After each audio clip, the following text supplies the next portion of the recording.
رمضان کا مہینہ صرف گہما گہمی، شاپنگ، مزیدار پکوان، افطاری کا نام نہیں، بلکہ دل، نیت اور عمل کی تیاری کا نام ہے۔ اگر آپ چاہتے ہیں کہ رمضان واقعی بابرکت بنے تو بہترین طریقوں کو اپنا کر ہم رمضان کا بہترین طریقے سے استقبال کریں۔ آئیے ہم بات کریں گے رمضان کا بہترین طریقے سے استقبال۔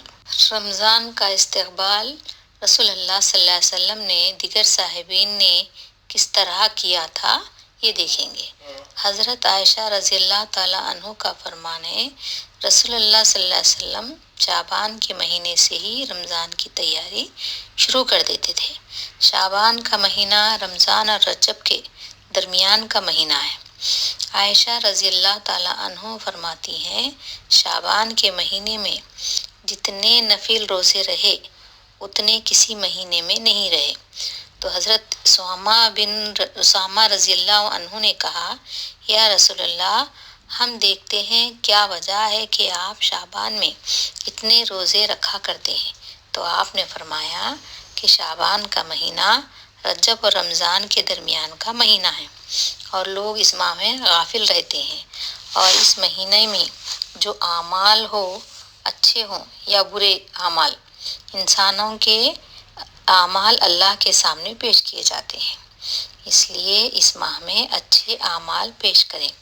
اور ایک وجہ یہ بھی ہے کہ رمضان کے ابتدا میں چونکہ ہمیں اتنی عادت نہیں ہوتی تو کم از کم ایک ہفتہ تو تجربہ میں ہی گزر جاتا ہے، یعنی ایڈجسٹمنٹ میں ہی گزر جاتا ہے۔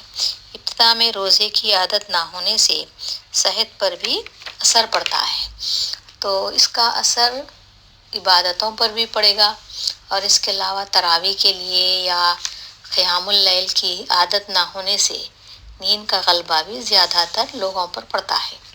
اس لیے ہمیں شعبان کے مہینے سے ہی جاگنے، عبادت کرنے اور روزے کی عادت ڈالنے، تو رمضان میں اس کا قسم کا اثر بہت کم پڑتا ہے۔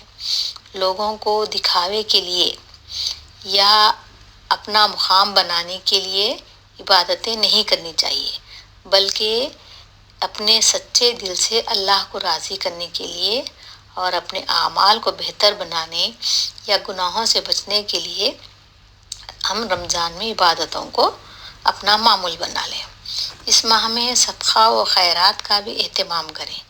یہ بھی لوگوں کو دکھاوے کے لیے نہیں کرنا چاہیے۔ ہم جو بھی کام کریں آپ کو اور اللہ کو پتہ ہونا چاہیے، کسی تیسرے کو بتا کر نہ کریں۔ دکھاوا تکبر کی علامت ہے۔ ہم کو کچھ فائدہ نہیں ہے لوگوں کو دکھاوا کرنے سے، صرف ہم اللہ کی رضا کے لیے کرنا چاہیے۔ تکبر ہماری عبادتوں کو، نیکیوں کو کھا جاتا ہے۔ رمضان کی ابتدا ہوتے ہی جنت کے دروازے کھول دیے جاتے ہیں اور دوزخ کے دروازے بند کر دیے جاتے ہیں۔ یہ اس بات کی طرف اشارہ ہے کہ یہ رحمت کا مہینہ ہے۔ ہم اپنی مغفرت کے لیے دعا کریں۔ اللہ رب العالمین تمام گناہوں کو معاف کرنے والا ہے، بشرط یہ کہ آپ اپنی غلطیوں کی توبہ کریں اور بار بار اللہ سے معافی مانگیں اور اللہ تعالیٰ کے سامنے رجوع ہوں خشوع و خضوع سے۔ نبی کریم صلی اللہ علیہ وسلم نے فرمایا، اللہ کا فرمان ہے کہ روزہ تقوی کی علامت ہے، اور روزے ہم سے پہلے والے نبیوں کو بھی فرض کیے گئے تھے، اور ہمارے حضور صلی اللہ علیہ وسلم کو معراج کی رات روزے فرض کیے گئے۔ تو روزے کا مقصد صرف باڈی فٹنس نہیں بلکہ تقوی کا ہے۔ حضرت عمر بن خطاب سے ایک مرتبہ حضرت عبداللہ بن مسعود نے فرمایا کہ کیا آپ نے ایسے راستے سے گزرے ہیں جہاں پر راستے کے دونوں جانب کانٹے ہو اور آپ کو وہاں سے بچ کر گزرنا ہے؟ تو حضرت عمر رضی اللہ عنہ نے فرمایا، ہاں ایک بار ایسا اتفاق ہوا ہے۔ تو آپ وہاں کیسے گزرے؟ حضرت عبداللہ نے پوچھا، تو حضرت عمر رضی اللہ تعالیٰ عنہ نے فرمایا کہ میں نے اپنے آپ کو سمیٹ کر، یعنی اپنے آپ کو کانٹوں سے الجھنے نہیں دیا، بلکہ اپنے لباس کو اچھی طرح سے ایک جگہ کر کے پکڑ کر بچتے ہوئے نکل گیا۔ حضرت عبداللہ بن مسعود نے کہا کہ اسی طرح ہمیں گناہوں سے اور دیگر مشاغل سے محفوظ طریقے سے بچتے بچاتے باہر نکل جانا چاہیے.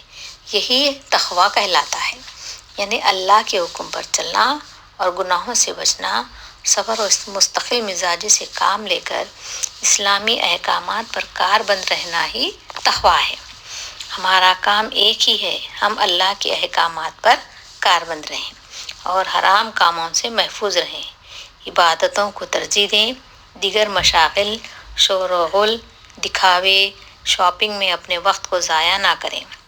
اگر آپ کو رمضان میں زکوٰۃ کے لیے بھی کہیں جانا ہے، شاپنگ کرنا ہو، تو بھی ہم شعبان کے مہینے میں شاپنگ کر لیں. دیگر مصروفیات بھی ہوں تو رمضان سے پہلے ہی دیگر کاموں کو نپٹا لیں تاکہ ہماری عبادتوں اور روزوں پر اس کا اثر نہ پڑے، کوئی خلل نہ ہو. پرسکون طریقے سے عبادتیں کر سکتے ہیں اور روزے بھی آسانی سے گزار سکتے ہیں. یہ نہیں کہہ رہی ہوں کہ میں آپ دنیا کی ذمہ داریوں کو فراموش کر دو. نہیں عزیزو، دنیاوی ضروریات کو پائے تکمیل کو پہنچا کر اپنے خدا کو قدم قدم پر یاد رکھیں. رمضان میں جو عبادتیں کی جاتی ہیں اس کا وہ بہت ہی افضل ہوتی ہیں. اس لیے رمضان میں صلاۃ تسبیح کا اہتمام کریں، تراویح کا اہتمام کریں، قیام اللیل اور تہجد کا خاص اہتمام کریں. رمضان کے مہینے میں ہم کیا کیا کام کریں اس پر میں اور بھی مزید دوسرے ویڈیوز میں بتاؤں گی، وہ آپ ضرور دیکھیں تاکہ آپ کی عبادتوں میں اضافہ ہو سکے. اور اگر ویڈیو آپ کو سمجھ میں پسند آئے تو اس ویڈیو کو لائک اور شیئر ضرور کر دینا اور سبسکرائب بھی کرنا نہ بھولیں. سبسکرائب کرنے سے مزید ویڈیوز، نئی معلومات میں آپ کے اضافہ ہوگا. خصوصاً رمضان کے آخری عشرے پر خاص توجہ دیں. آخری عشرے میں کثرت سے عبادتیں کریں اور اگر ہو سکے تو ان 10 دنوں میں ہر روز صلاۃ تسبیح، تراویح اور قیام اللیل، تہجد اور قرآن کی تلاوت کا خاص اہتمام کریں. زکوٰۃ اور صدقہ بھی ان دنوں میں ضرور دیں، کیونکہ جس دن بھی لیلۃ القدر ہوگی اس دن کی عبادتوں کا اجر 83 سال کی عبادتوں کے اجر کے برابر ہوگا. سبحان اللہ. دعا ہے کہ اللہ تعالیٰ ہمیں لیلۃ القدر نصیب ہو اور تمام امت محمدی کو اللہ تعالیٰ اس کا شرف نصیب کرے. خصوصی دعا افطار کے وقت کریں، کیونکہ افطار کے وقت اللہ تعالیٰ ہماری تمام دعاؤں کو قبول فرماتا ہے. اگر ہو سکے تو گھر کے تمام افراد ایک ساتھ بیٹھ کر اجتماعی دعا و اذکار کا اہتمام کریں. اور آپ سب کو میری جانب سے رمضان کی تمام نعمتیں، رحمتیں، برکتیں مبارک ہوں. تو رمضان کی جو اہتمام کرنا ہے ہم کو، اس کے بارے میں میں اور غور سے سنیے، میں اور کچھ بتا رہی ہوں. دل سے نیت کریں کہ رمضان میں ہم خود کو بہتر بنائیں گے اور پچھلے گناہوں پر سچی توبہ کریں گے اور لوگوں کو معاف کریں گے، اور اگر کسی کا حق ہو تو ادا کریں گے. نماز کی پابندی شروع کر دیں گے.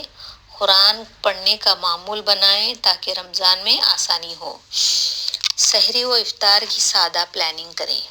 غیر ضروری مصروفیات کم کر دیں تاکہ عبادت کا وقت ملے.